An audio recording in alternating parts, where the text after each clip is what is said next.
नमस्कार दोस्तों, good morning, very very good morning. दोस्तों आज है 2 दिसंबर और मैं आप लोगों के लिए लेके आ गया हूँ करंट अफेयर का नया सेशन। आज हम लोग फिर से देखेंगे 10 नए करंट अफेयर जो परीक्षाओं के दृष्टिकोण से काफ़ी महत्वपूर्ण है। तो आप बने रहिएगा मेरे साथ, कहीं मत जाइए। दोस्तों इससे पहले चैनल को सब्सक्राइब जरूर कर लें। तो चलिए शुरुआत करते हैं। आज का पहला प्रश्न है दोस्तों, रूस ने कहाँ जो है अपनी परमाणु क्षमता से लेस आर्सेनिक मिसाइल प्रणाली तैनात किया है। ठीक है, तो ये जो है इसका सही उत्तर हो जाएगा दोस्तों, कहाँ पे तैनात किया है? बेलारूस प्रांत में तैनात किया है। इसका सही उत्तर ये हो जाएगी।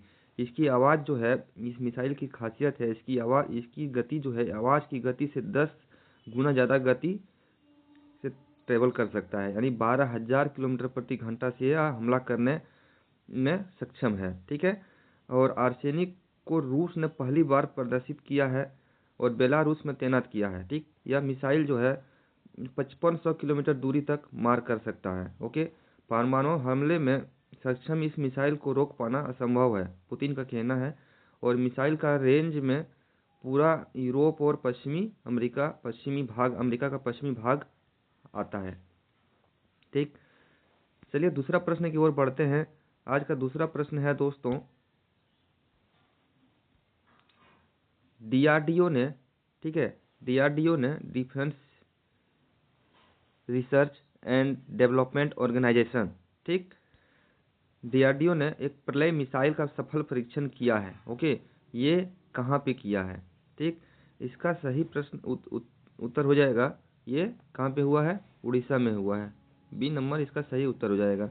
डीआरडीओ का पूरा नाम है दोस्तों रक्षा अनुसंधान एवं विकास संगठन, defence research and development organisation, जिसका मुख्यालय नई दिल्ली में है।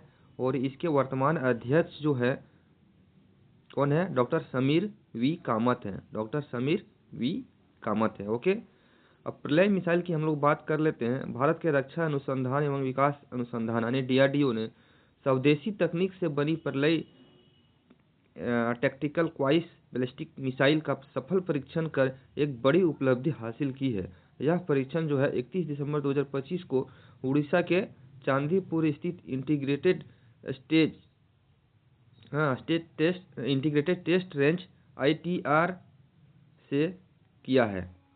ओके, इसका सही उत्तर हो जाएगा दोस्तों बी नंबर। चलिए तीसरे प्रश्न की ओर हम लोग आगे बढ़ते हैं। आज का तीसरा प्रश्न है, हुंडई मोटर इंडिया ने किसे अपना MD और CEO नियुक्त किया है?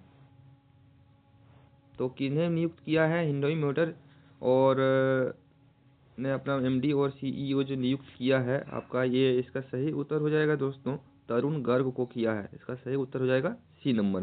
हुंडई मोटर इंडिया लिमिटेड दक्षिण कोरियाई कंपनी है, जो हुंडई मोटर कंपनी के भारतीय सहायक कंपनी है, जो भारत की दूसरी सबसे बड़ी कार निर्माता कंपनी में गिने जाते हैं। ओके, 1996 में स्थापित, यह इसकी स्थापना कब हुई थी? 1996 में स्थापित यह दक्षिण कोरियाई हुंडई मोटर कंपनी का पूर्ण स्वामित्व वाली सहायक कंपनी है।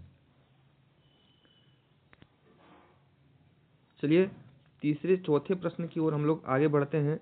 आज का चौथा प्रश्न है मित्रों, दक्षिणी ध्रुव पर पहुंचने वाले सबसे कम उम्र की भारतीय महिला कौन बन गई है? तो दक्षिणी ध्रुव पर पहुंचने वाले सबसे कम उम्र की भारतीय महिला जो बन गई है, काम्या कार्तिकेयन बन गया है। कौन है? काम्या कार्तिकेयन। ठीक है, तो इसका सही उत्तर हो जाएगा बी नंबर। ओके, चलिए दक्षिणी ध्रुव पर पहुंचने वाले कुछ हस्तियों का नाम के बारे में हम लोग जान लेते हैं। ओके, तो दक्षिणी ध्रुव पर पहुंचने वाले पहली महिला कैप्टन, पहुंचने वाली पहली महिला जो है आपका कैप्टन हरप्रीत चंडी है। हाँ, जो भारतीय मूल के ब्रिटिश सेना अधिकारी है, भारतीय मूल के हैं लेकिन ब्रिटिश सेना अधिकारी हैं। और दक्षिणी ध्रुव पर पहुंचने वाले पहले व्यक्ति का बात करें तो ये नॉर्वे के रोवाल्ड अमुंडसेन है। ठीक है, पुरुष में है ये। और दक्षिणी ध्रुव पर पहुंचने वाले पहले भारतीय जो है आपका पुरुष में बात किया जाए तो कर्नल JK बजाज है। ठीक, कर्नल JK बजाज है। और दक्षिणी ध्रुव पर पहुंचने वाली पहली महिला का बात कर रहे हैं हम लोग यहाँ, पहली का बात कर रहे हैं, सब प्रथम है, ठीक है। तो कैरोलिन माइकलसन है, ठीक, कैरोलिन माइकलसन है। इसमें भारत का भी है, विदेश का भी है।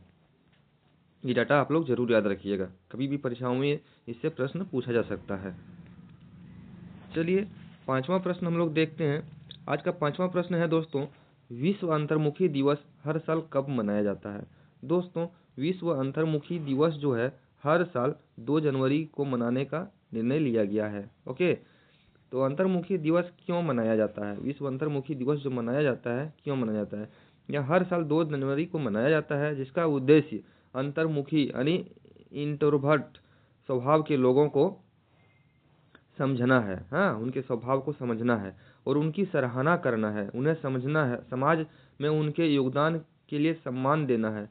यह दिन शोर शराबे वाले दिन में एकांत और आंतरिक दुनिया का महत्व पर प्रकाश डालती है, ठीक है, क्योंकि अंतर्मुखी लोग शांत वातावरण में ऊर्जा प्राप्त करते हैं। ओके, इसकी शुरुआत हम लोग बात कर लेते हैं। इसकी शुरुआत जो है 2011 में मनोवैज्ञानिक और लेखक थे आपका फेलिसिटास हेने, उन्हीं के नाम पे फेलिसिटास हेने ने इनकी शुरुआत किया था, ताकि अंतर्मुखी लोगों को गलतफहमी जो है उनको दूर हो सके, ठीक है। 6ठा प्रश्न है दोस्तों आज का,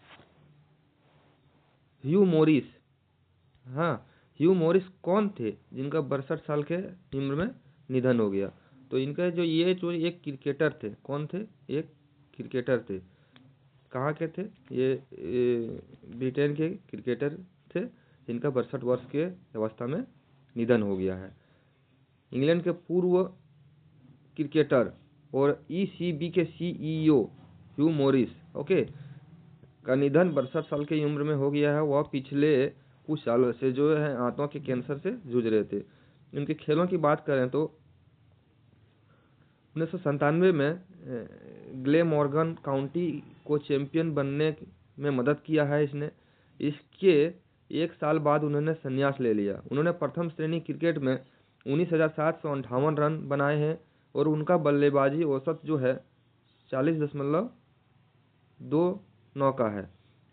इसके बाद उन्होंने 16 साल तक ईसीबी में कई भूमिकाओं में काम किया है। England cricket board, ECB England cricket board में कई भूमिकाओं का निर्वहन किया है, जिसमें सीईओ की भूमिका भी शामिल है। ओके, चलिए अगला प्रश्न देखते हैं। आज का 7वां प्रश्न है दोस्तों, पारंपरिक डाक सेवा को बंद करने वाला पहला देश कौन बन गया है? तो पारंपरिक डाक सेवा को बंद करने वाला पहला देश जो बन गया है दोस्तों, वह डेनमार्क है। कौन है? डेनमार्क। इसका सही उत्तर हो जाएगा ये नंबर, डेनमार्क। डेनमार्क में पत्र वितरण की 400 साल पुरानी व्यवस्था थी, इसे इस सप्ताह जो है बंद कर दी गई है। डिजिटल संवाद बढ़ाने, हाँ, और सरकारी डाक सेवा में 90% से अधिक गिरावट आई है के बाद यह फैसला लिया गया है। अभी डिजिटल के दुनिया में डाक सेवा जो है पूरी तरह से चरमरा गई है। लोगों को अभी कोई मैसेज भेजना है तो व्हाट्सअप हो गया, ईमेल हो गया, अब बहुत सारा अभी डिजिटल दुनिया आ गया है, उसके माध्यम से लोग एक दूसरे को संदेश भेज देते हैं, ठीक है। तो अभी जो पारंपरिक डाक सेवा था उसकी व्यवस्था अभी बिल्कुल कमर टूट गई है, हाँ, तो इसलिए डेनमार्क ने फैसला लिया कि इसे पूर्णतः बंद कर दिया जाए। चलिए आज का 8वां प्रश्न हम लोग देखते हैं। 8वां प्रश्न है, कुशावती को किस राज्य का तीसरा जिला घोषित किया गया है? दोस्तों कुशावती को जो है गोवा का तीसरा जिला घोषित किया गया है। गोवा में पहले 2 जिला थे, ठीक है, 2 जिला थे, और तीसरा जिला किन्हें नियुक्त किया गया है? आपको कुशावती को तीसरा जिला नियुक्त किया गया है, ठीक। नया कुशावती जिला जो पूरी तरह से दक्षिणी गोवा से अलग होके बनाया जाएगा। इसमें कुल 4 तालुके होंगे, हाँ, धार, बंदौर, कैप, संगेम और कानकोन शामिल होंगे, ठीक। 4 जो ये शामिल होंगे, 4 तालुके ये इस प्रकार है, ठीक, धारदोर, कैप, संगेम और कांकेन, ठीक। अब तक जो है आवश्यक प्रशासनिक अवसंरचना और विकास नहीं होना, इनका मुख्य कारण जो अलग जिला बनाने का कारण है, इनका विकास नहीं होना। तब तक जिले का जब तक इनका जो जिला वगैरह मुख्यालय नहीं बन जाता है तब तक इसका जो संचालन होगा दक्षिणी गोवा के मुख्यालय से ही किया जाएगा। ओके। और गोवा के वर्तमान मुख्यमंत्री पद पे जो है अभी प्रमोद सावंत हैं और राज्यपाल है PS श्रीधरन पिल्लई।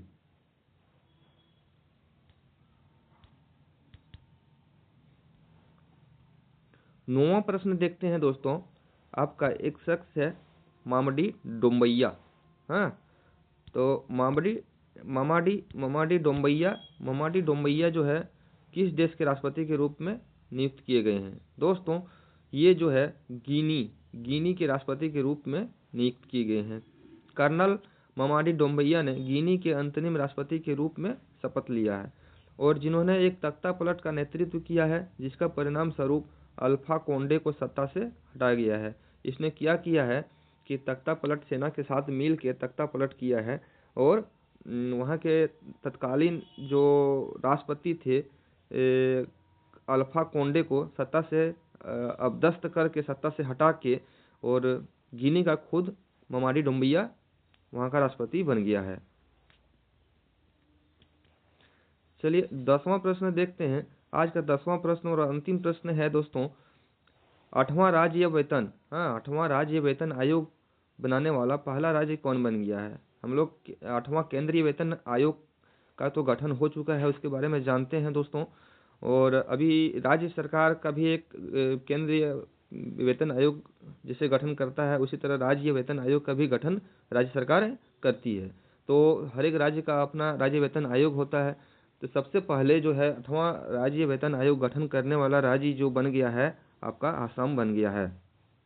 तो इसका सही उत्तर हो जाएगा दोस्तों बी। तो असम सरकार ने 8वें वेतन आयोग के गठन का ऐलान कर दिया है। इसी के साथ असम 8वां राज्य वेतन आयोग लागू करने वाला वह देश का पहला राज्य बन गया है। असम के मुख्यमंत्री अभी हेमंत बिस्वा शर्मा है और वर्तमान राज्यपाल वहां का लक्ष्मण प्रसाद आचार्य हैं जिन्होंने जुलाई 2024 में पद संभाला है, जबकि पहले गुलाब चंद कटारिया वहां के राज्यपाल थे। ठीक है दोस्तों, आज का करंट अफेयर का सेशन आपको कैसा लगा कमेंट करके जरूर बताइएगा दोस्तों। आपका कमेंट मेरे लिए मोटिवेशन का कार्य करेगा, क्योंकि जब तक आप लोग कमेंट नहीं करेंगे मुझे पता नहीं चलेगा कि दोस्तों आप लोग को वीडियो अच्छा लग रहा है खराब लग रहा है। अगर कोई सजेशन भी देना चाहते हैं तो आप लोग कमेंट के माध्यम से मुझे सजेशन दे सकते हैं कि वीडियो और लंबा होना चाहिए और प्रश्नों को शामिल किया जाना चाहिए और कितना एनालिसिस करना चाहिए। जो भी सजेशन अगर आप लोग देना चाहें तो मुझे कमेंट सेक्शन में जाके दे सकते हैं दोस्तों। ठीक है, और सब्सक्राइब तो बनता है दोस्तों। चलिए मिलते हैं अगले वीडियो में कल नए करंट अफेयर के साथ। तब तक के लिए आप लोगों को बहुत बहुत धन्यवाद।